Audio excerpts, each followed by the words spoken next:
Hello everybody and welcome back to another episode of Saving Sunderland. Now, do you like the fancy graphic? I like it. So I thought I'd add some new things into my videos just to add a bit more professionalism, test some things out, so please leave your feedback. Let's go check out the fixtures since you were last with us. So last time we met was the 5-0 thrashing of Napoli, which was absolutely brilliant. I did not expect it whatsoever. The way we're performing this season isn't exactly great, so to get this sort of victory in the Champions League was a big bonus. Now, I think it's fair to say a second season syndrome is well and truly kicked in this season. We followed the 5-0 win against Napoli with a 5-2 defeat against Bournemouth. Now, this match, they were very clinical, whilst we weren't, but take nothing away from Bournemouth, they were the better side, and we are really struggling in the league. We then had a cup game against Burton, we had a fully rotated side. Iran's really performed well this game, getting himself a hat-trick, which actually earned him a start in the next game. But even so, you look at the stats against Burton, we really should be beating them even with our second 11. And whilst we did win, it was a very close game and it could have gone either way. So we'll follow that up with a 1-1 home draw against Everton. We do need to start winning our home games because we are struggling in the league. But on the basis of this game, we were probably fortunate to get away with the draw. We took our lead through Francisco Trincao in 10 minutes in. But after that, it was all Everton. Pretty much every highlight was theirs, and we really were struggling to hold on. We were then at home against Real Madrid, and this was a better performance than Napoli. We absolutely dominated Real Madrid at home in the Champions League. We had numerous chances, and we should have put them away. We should have won this game, but we didn't. But that still leaves us sitting top of the Champions League Group A. As you can see here, top. Level on points with Real Madrid, but we're beating them on goal difference. I'm really happy with the Champions League form. So, your players have just drew 0-0 against Real Madrid. They then come back out and play Watford in the Premier League at home. And this happens. 4-1. Not only was it 4-1, they were down to 10 men from 49 minutes in. We had so many chances that we just didn't put away. I mean, you just look at the chances stat here. 1 for Pizzella, 1 for Comasana, 2 for Guendouzi, 2 for Kazri, 2 for Arans, 3 for Francisco Trincao when he came on 45 minutes in. We were just so not clinical in this game that it's absolutely hilarious how bad we were. And they were super clinical, so we got stuffed. We then went away to Manchester United and we could not repeat any sort of form that we did last season when I think we drew against them away from home last season. We might have even beaten them. This time it was 3-0. They absolutely stuffed us. There was a dominant game from them. We didn't get into the game. We got beat again. So after all of that, in our season last season, we are now bottom of the Premier League. That's right. We're not doing well at all.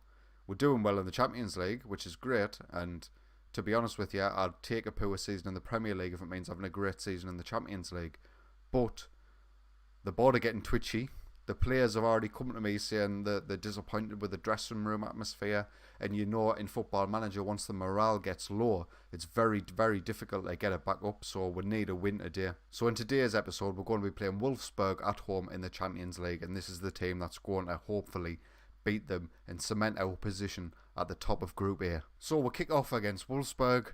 We're shooting from right to left. Let's get into it. Highlight here. Guendouzi's on the ball to Trincao. What can he do? Plays it through the ball for play. He's got all the time in the world. Put it away. Please, had a double chance there. He has been awful this season, Alessandro Plea. I really wish I'd signed someone who could have really challenged him for that first team spot, but he's missing a lot of chances. That was disappointing. 2 clear-cut chances there.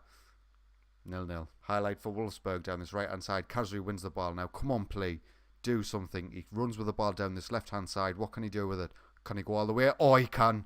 He must have been listening. What a goal by Alessandro Plea down this left-hand side, and he gets us 1-0 in front. As you can see here, Plea picks up the ball on the halfway line, basically, and he runs through the defence, beats a couple of men, bottom shot. Castells is left in no man's land, 1-0. Another highlight, plays on the ball again to Guendouzi.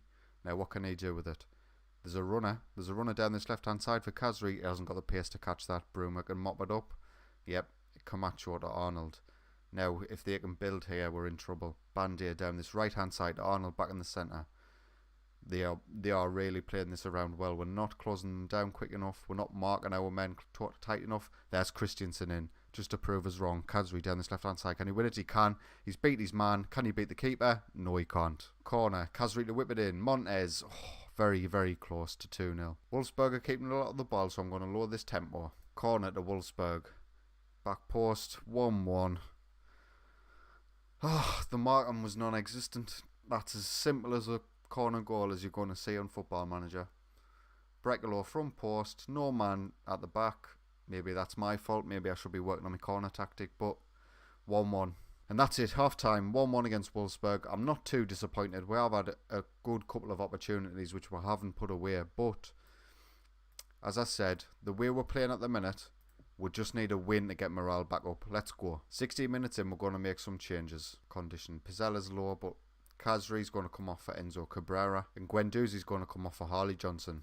Highlight Christensen down this right hand side to Trincao, but he loses out there. That's a poor position to lose the ball because now they've got a breaking opportunity. Camacho to Arnold to Brekalo down this left hand side. Can Christensen jack him? No, it's going through. Is that a highlight? Oh well, take that. Play. Come on, play it down. Trincao. What can you do, Trincao? Back post. Cabrera hits the post. Oh my god. How have we not scored there? Pizzella. Keep this ball alive. Koulibaly, please. Let me have. If you cannot tell, I'm a little bit desperate. Koulibaly plays a forward to play. And again, no. Verdasco with the ball here to Pizzella. What can he do with it? Camacho plays it out to Lemos. Koulibaly to Johnson. What can you do, Harley? Cabrera plays it through to Trincao. What a great challenge that was by Plattenhardt. Oh my days, what a challenge. We need to get back here. Cabrera picks up the ball on the left hand side. A loose ball from Wolfsburg. We'll play it to Montez on this right hand side. Now we need runners. Play. Come on, play. What can you do? Oh, he's missed another opportunity. Wolfsburg to Arnold on this left hand side. They're playing it about well. There's nobody marking. Oh, nearly 2-1 Wolfsburg. Highlight here, Cabrera on the left hand side plays it through to play. Can he finish it this time? No, he can't, because it's Alessandro play. And that's going to be that full time. Wolfsburg 1, Sunderland 1. Disappointing not to win that game. We definitely had the opportunities to win it, but we just couldn't put the ball in the back of the net. So Alessandro play ended up getting man of the match in that game with a rating of 8.3 just because he got the goal, even though he missed a lot of clear cut chances. To me anyway, there were clear cut chances. Now when a goalkeeper makes a mistake, he is suddenly on a 6.5 or 6.3, whereas if a striker misses clear-cut opportunities, as long as he scores, his rating doesn't seem to be affected, which is something that I think they should work on for FM19. Looking forward to the next episode. I'm going to bring you the final group game of the Champions League against Real Madrid, where we will find out if we qualify for the knockout stages, get Europa League football, or we crash and burn. Well, that's it from me. If you have enjoyed today's video, please consider leaving a like, and if you're enjoying my content, please consider subscribing. But until next time, take it easy.